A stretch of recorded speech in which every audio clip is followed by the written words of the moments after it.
ইতিম চোখের পানি ছেড়ে বলে, হুজুর জীবনে আর কোনো চাওয়া বাকি নাই, সব চাওয়া আমার জীবনে আল্লাহ তাআলা পূরণ করে দিয়েছে। সুবহানাল্লাহ। ইতিমকে ধমক দেওয়া যাবে না। সূরা দুহার শেষের দিকে আল্লাহ তাআলা ডেকে বলে, ফাআম্মাল ইয়াতীমা ফালা তাকহার। আসেনি?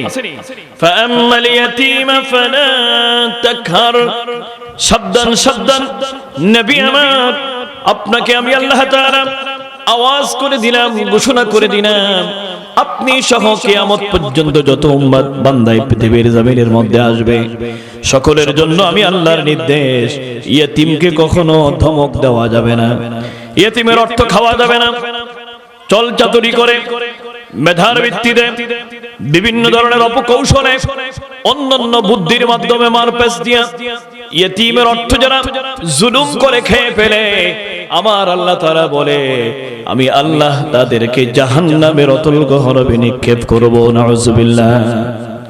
সূরা নিসায়ের দ্বিতীয় পৃষ্ঠার শেষ আয়াত, 4 নম্বর পারার 17 নম্বর পৃষ্ঠার শেষ আয়াতের মধ্যে আল্লাহ তাআলা বলেন, ইন্নাল্লাযীনা ইয়াকুলুনা আমওয়ালাল ইয়াতামা যুলমা ইন্নামা ইয়াকুলুনা ফি বুতুনিহিম নারা ওয়া সায়াসলাউনা সাঈরা।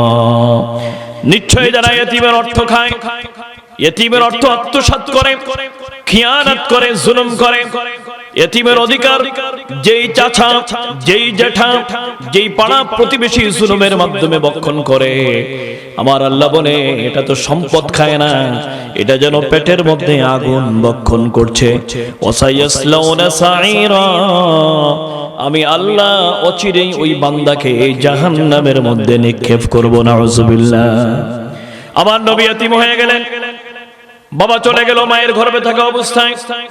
উম্মে আইমান রাদিয়াল্লাহু তাআলা আনহাকে সাথে নিয়ে নবী আমার আম্মা জানকে বললেন, আম্মা জান, পৃথিবীর সবাই বাবার কবর দেখে, বাবাকে বাবা বলে ডাকে, আমার আম্মা জানকে দেখতে পাচ্ছি না, বাবার কবর কোথায়?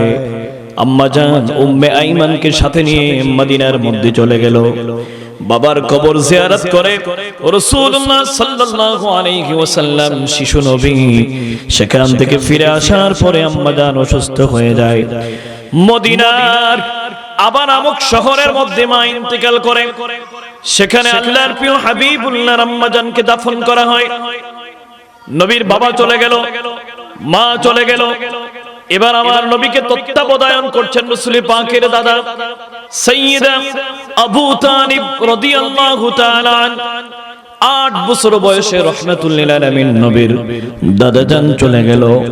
এবার আমার নবীর তত্ত্বাবধানের ভার পড়লো।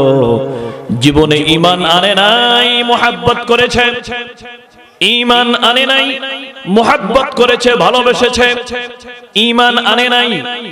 অসংখ্য যন্ত্রণা থেকে, অসংখ্য জুলুম থেকে আল্লাহর প্রিয় হাবিবুল্লাহর সমগ্র জীবনে যিনি ছায়ার মতো কাজ করেছে, ওই চাচার নাম ছিল রাসূল পাকের আপন চাচা, তিনি হচ্ছেন আবু তালেব। সুবহানাল্লাহ।